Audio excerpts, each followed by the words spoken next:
Hello everyone, so welcome back to my channel again. So today I'm invite you to watch some cactus that I have a little time to video on my cactus hunting trip. I ran away out of town for 2 days and I visit a few stores. Interesting. Okay, so let's take a look and let me know if you like anything, so I can order for you all. Well, down south they are nice and sunshine and pretty good weather until I came down. It rained non-stop for 2 days in a row. Yeah, that's how they welcome me. But anyway, I enjoy it when it rains, so the nursery or everywhere I go not so crowded. So that's a good thing come out. Alright, so let's take a look and let's see if you like anything in this video. Let me know in the comment. Thank you.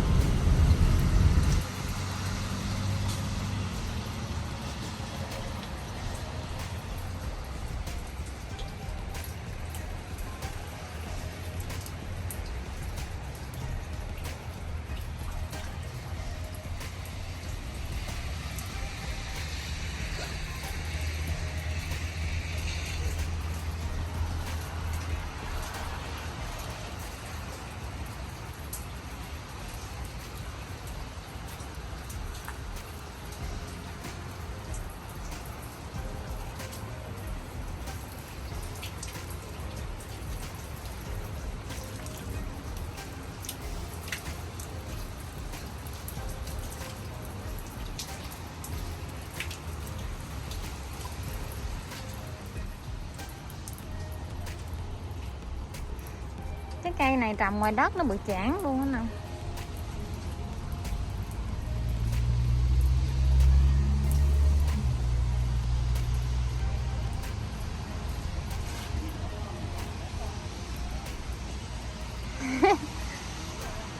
Vậy lấy cái có con đi.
Kia thì trắng hơn, kệ nuôi nó cũng trắng hơn.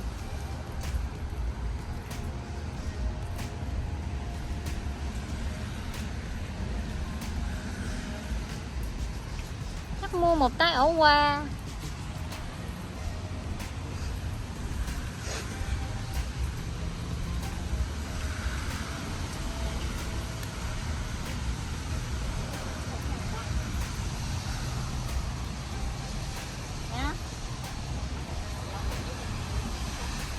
10 chản luôn hả?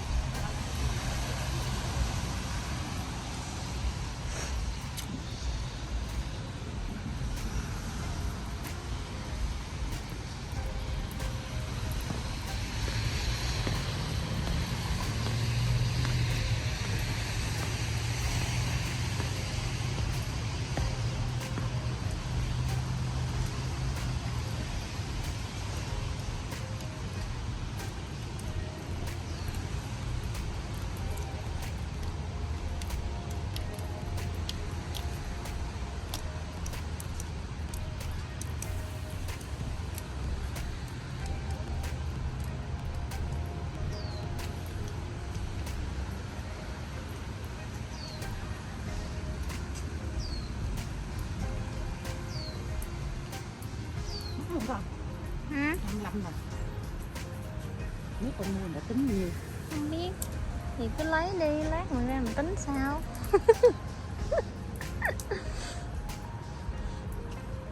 Cái này cũng đẹp nữa nè. 35. Mập ù. Hả? Cây màu vàng nó mập ù. Cái này. Cái mấy cái ông chậu đó là con mua một cái trong tụi lên thôi chứ đâu có cái chậu đó ha. Dạ. Cứ coi vòng qua một lượt rồi lấy sao. Coi hết vòng qua một lượt rồi lấy sao.